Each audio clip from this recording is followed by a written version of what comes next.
Lively's lawsuit alleging that Baldoni, the director of their film, It Ends With Us, created kind of a hostile work environment during filming. Right.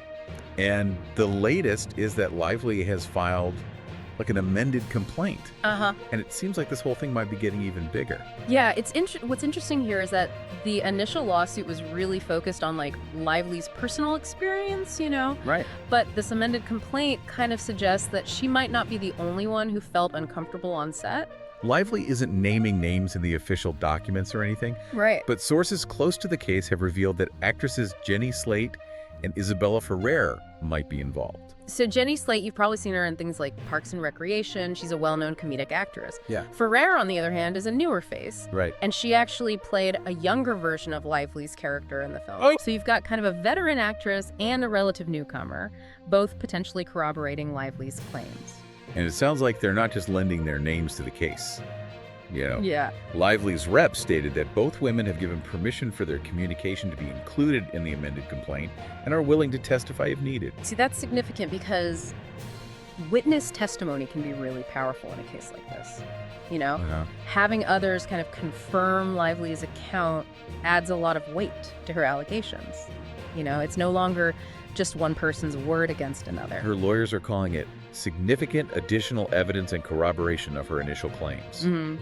So how does this actually change the legal side of things? Well, if we kind of connect this to the bigger picture, multiple accusations of similar behavior can create a pattern. Okay. And that can be especially compelling to a jury because it suggests that this wasn't just an isolated incident or a misunderstanding. Right. It points to potentially like a pervasive issue. So having Slate and Ferrer potentially involved really elevates the stakes of this case. Absolutely. Yeah, the fact that both a well-established actress like Slate and a newcomer like Ferrer might be willing to speak out, potentially says a lot about the power dynamics at play on set.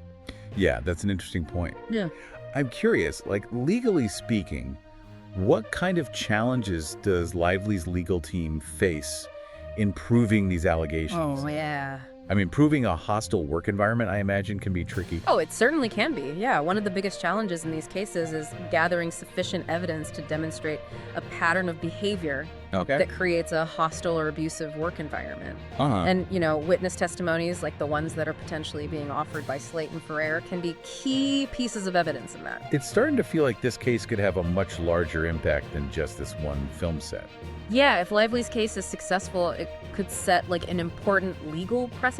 Right. And beyond the legal ramifications, there's a potential cultural impact as well. You're saying this could influence how the industry as a whole addresses these types of issues moving forward. Exactly. This case is really putting a spotlight on the importance of accountability in Hollywood. Right. Especially regarding the treatment of women on set.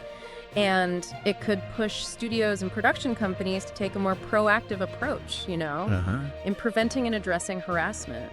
It's almost like a ripple effect, right? Right. One case like this could lead to broader changes across the industry. Precisely. The entertainment industry has a unique power dynamic. Yeah. And cases like this one can really force a conversation about how to create a safer and more equitable working environment for everyone. This case is really bringing a lot to light.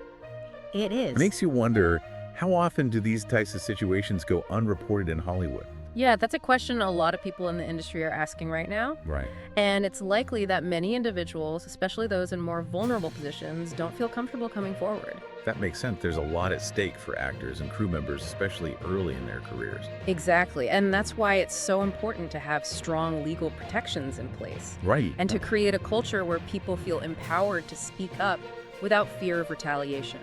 Okay, let's pause here for a moment and recap what we've talked about so far, because this is already a lot to digest. We started with the news about Blake Lively filing an amended complaint against Justin Baldoni. Right.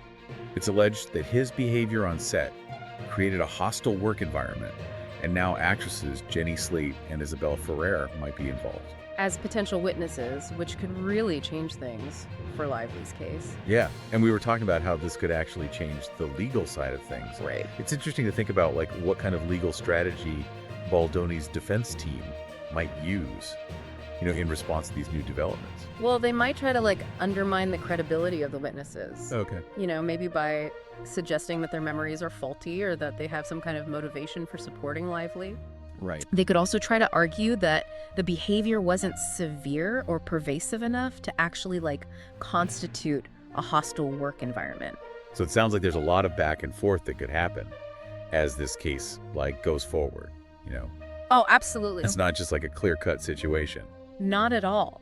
These cases are often really complex and nuanced, and the outcome can really depend on a lot of different factors. Yeah. The strength of the evidence, the credibility of the witnesses, and the legal arguments, that are presented by both sides. You mentioned earlier that this case could set a precedent for the industry. Yeah. But I'm wondering, what are some specific examples of how studios or production companies could respond proactively to these kinds of situations, Yeah. to prevent them from happening in the first place? Well, one important step would be to implement mandatory training programs for all cast and crew members that focus on recognizing and reporting harassment.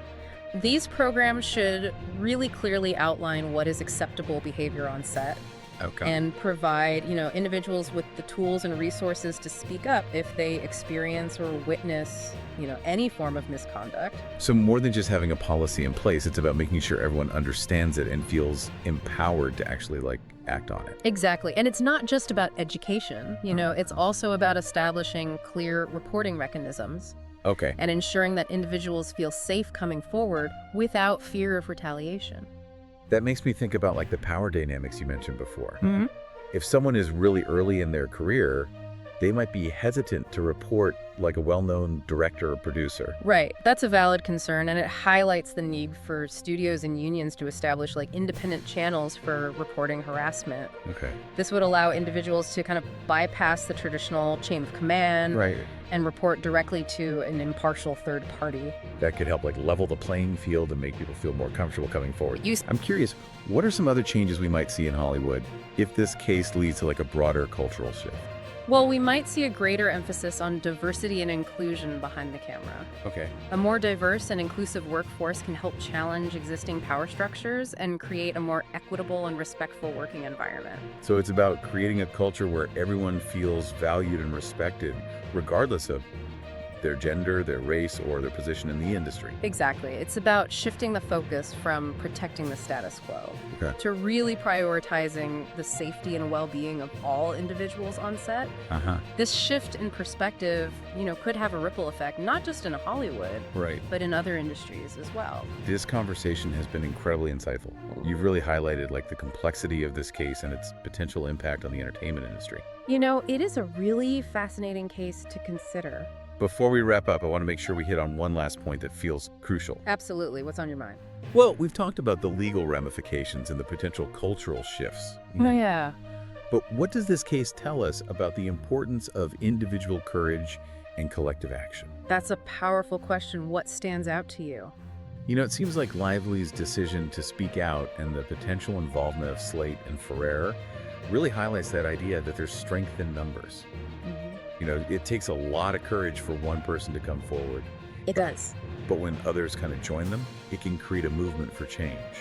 I completely agree. It's about sending a message that this type of behavior won't be tolerated. Right. And that message is a lot stronger when it's delivered by a collective voice. This case is really a testament to the power of speaking up and supporting one another. It makes you think about the responsibility we all have to speak out against injustice, whether it's in our personal lives or in our professional spheres. Exactly, and to create a culture where everyone feels empowered to use their voice. It's about fostering a sense of community and solidarity, recognizing that we're all in this together. Okay, so before we move on to our final thoughts, let's take a moment to recap all the key takeaways from today's deep dive. Yeah. Okay. We started with the news of Blake Lively's amended complaint and the potential involvement of Jenny Slate and Isabella Ferrer. And how that could really, significantly change the legal landscape of the case. Yeah, and we talked about the challenges of proving a hostile work environment and, the potential legal strategies that might be used. Right. And just the overall impact this case could have on Hollywood in general. Yeah. We explored the idea of studios actually implementing proactive measures like mandatory training and independent reporting channels to prevent and address harassment. And we discussed the importance of diversity and inclusion. Yeah. In fostering a more equitable and respectful working environment for everybody. Absolutely. And we wrapped up by, highlighting the power of collective action and the courage it takes to speak out against injustice. This whole conversation has really made me think about how each individual case, like the one we've been discussing, can contribute to a larger cultural shift. Yeah, it's like a domino effect, One person's decision to speak out can inspire others to do the same, and that collective voice can lead to real and lasting change.